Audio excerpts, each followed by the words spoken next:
to help solve their own problems. Okay. Now, when they come back to them and say, we care about what's happening in your country, we would like to help, it's good. It shows that they are good neighbors. Now, how can they help? They can help because intelligence is one of the most critical assets in fighting terror. If they can make good their promises and assist our agencies with critical intelligence, it helps us to quarantine our threats from a distance.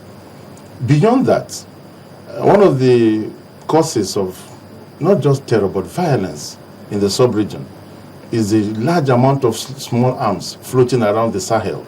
Sure. There is far too much small arms and ammunition floating. Now, we need the help of these countries to stop them from ending up in our borders. The more people have access to guns and bullets, the more they're likely to use it. And they're not going to use it popping Christmas crackers. They are going to use it on human beings. So in terms of light arms and their containment, Nigeria has shown a lot of leadership in ECOWAS, in the United Nations, for treaties and conventions on that. When you have their goodwill, it's extremely useful. Now, an extra continental power like France has been extremely proactive. I'm delighted that Nigerians are beginning to understand that we have a very important relationship with France. We have a very important relationship with the UK as our traditional colonial administrators. We have a lot of cultural relationship with them, but we also have a very important relationship with France. All our neighbors are French-speaking. Have you thought about that? Most of our neighbors. Which one is not French-speaking? That's... Thank you. Okay. So all our land neighbors are French-speaking. And France maintains a very good relationship with these countries. Sure. And it is helpful that an extra continental power like that is working with us and working with our neighbors to manage threats. If you recall, sometime last year, France put boots on the ground in Mali. There was a time that some extremist elements robbed the peace in Mali.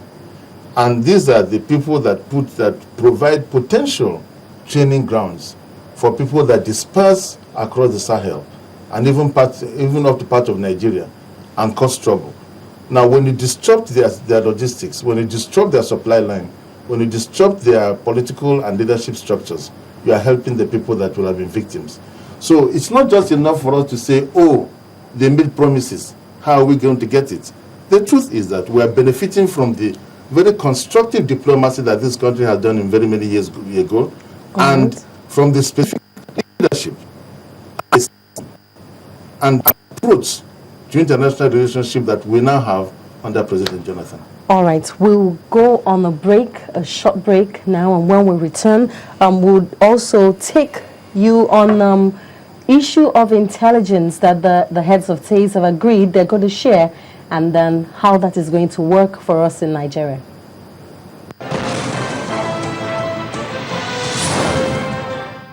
I think you've had it all, and that is what you should reflect in your reporting. I think they're saying it about Nigeria. Nigeria seems to have deserved it, and thank all Nigerians for keeping faith with the country till today. I hope the new generation will carry it forward to the next century and will be observing from above.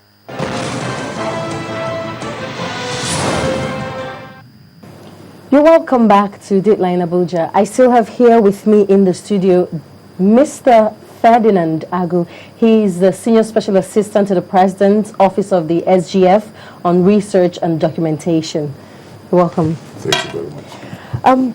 You just now, a short while ago, we were talking about intelligence and how important it is in fighting terrorism.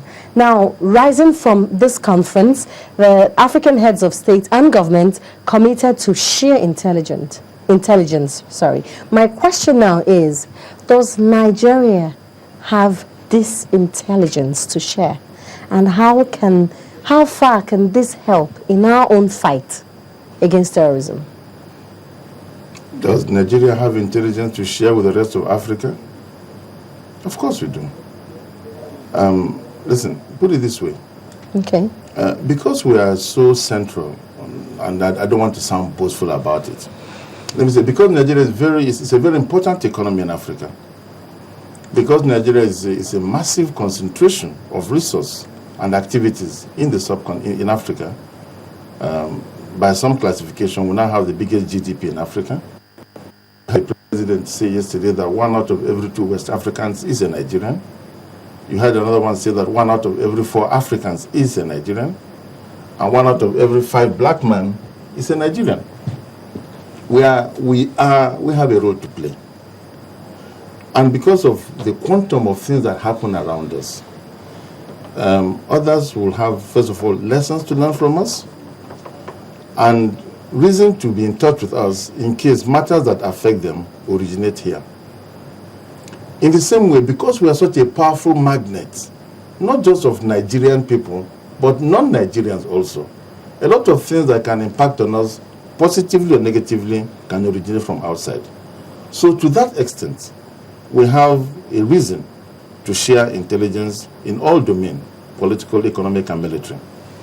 In the specific case of intelligence in fighting terror, the strange ideology that has permeated some parts of Nigeria today, that is responsible for the carnage and barbarous actions of some of these terrorists, is not indigenous to Nigeria.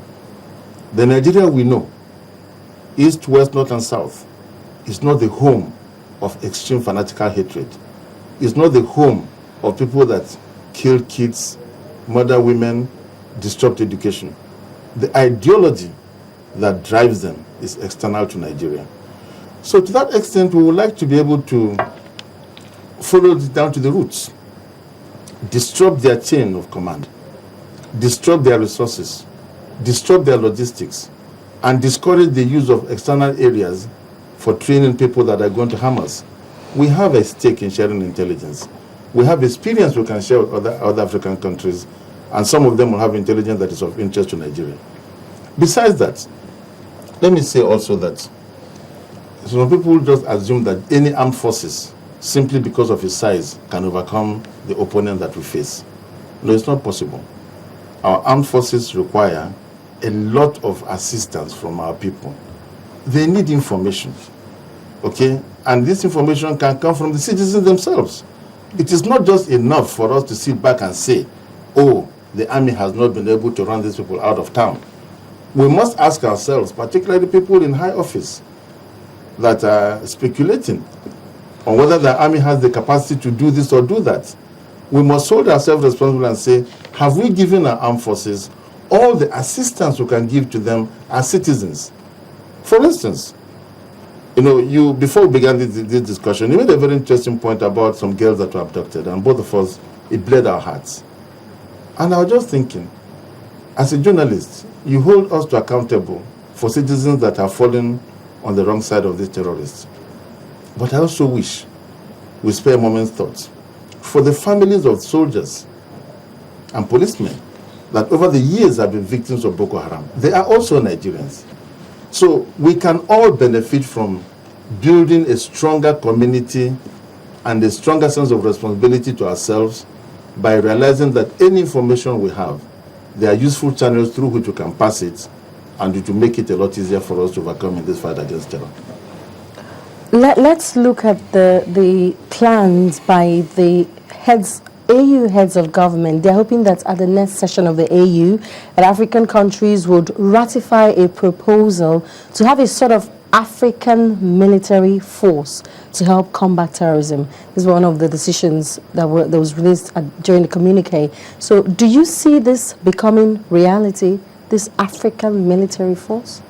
No, I think we're on different pages on that. Okay. The communique read yesterday was a statement. It wasn't per se a binding decision. These were extracts from what everybody said. But there was a commitment that it will be moved on to a larger Africa forum to be structured for systematic implementation over the years. Some of them can become part of existing mechanisms. For instance, President Jonathan called for an African human security index. Yes. I thought it was a very, very powerful statement he made there, that we need an African Human Security Index that the Africans take ownership of. It's not the case where some other bodies outside are telling us what is human security and judging us. No, we can tell ourselves what are the components of human security and how can we judge ourselves.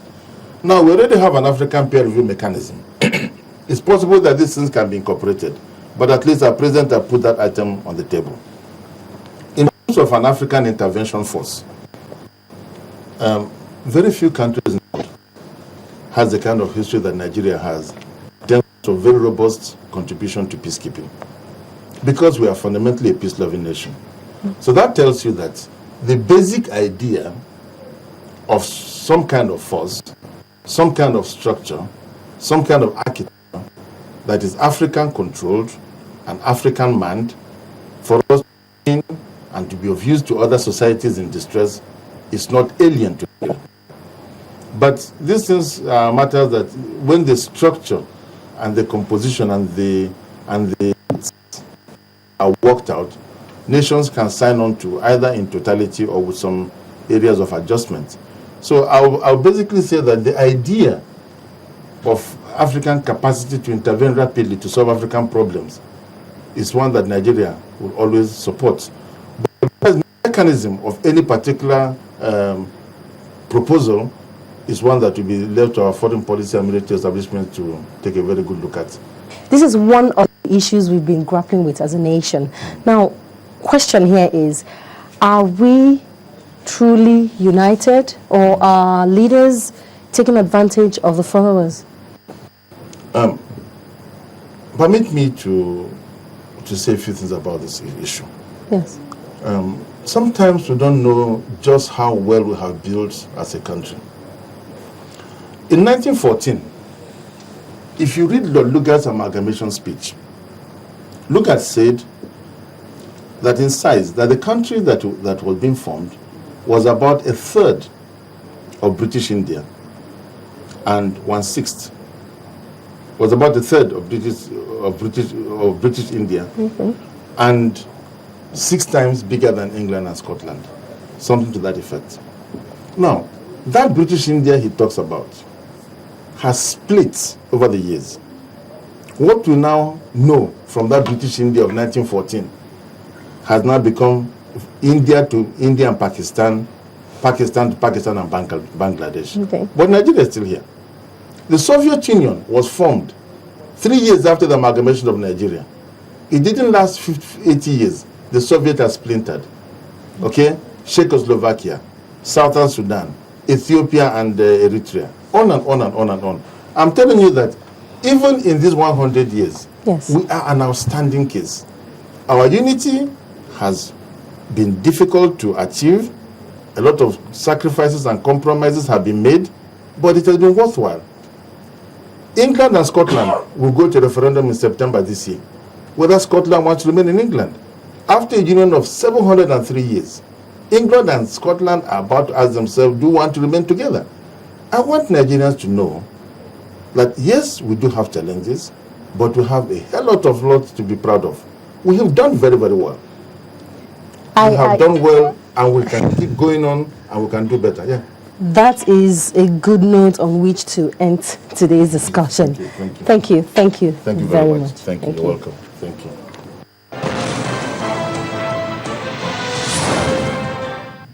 Thank you for your mails. I'll take some of them, starting with this one from Chinenye Nwogu, and it says, the major problems of Nigeria have to do with governance, that is, corruption and tribalism. Nigeria's problems are not really laws, but a human element in governance. The people must rise up to demand more accountability to resist impunity from those who manage the affairs of the state. Lanre Akorede, writing from Abeokuta in Ogun State, says, there won't be any Nigeria or one Nigeria as long as there is perception of inequality.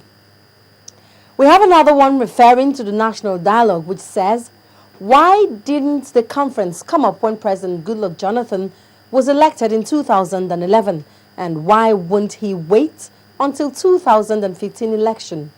There is an agenda behind the dialogue, and we are watching and waiting. This came in from Abdul Kuta. Taufik Mustafa says, this is election year. How do we manage the conference with the election?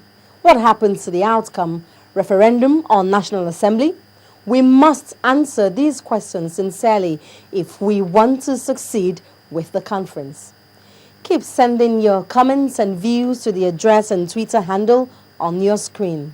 See you next time.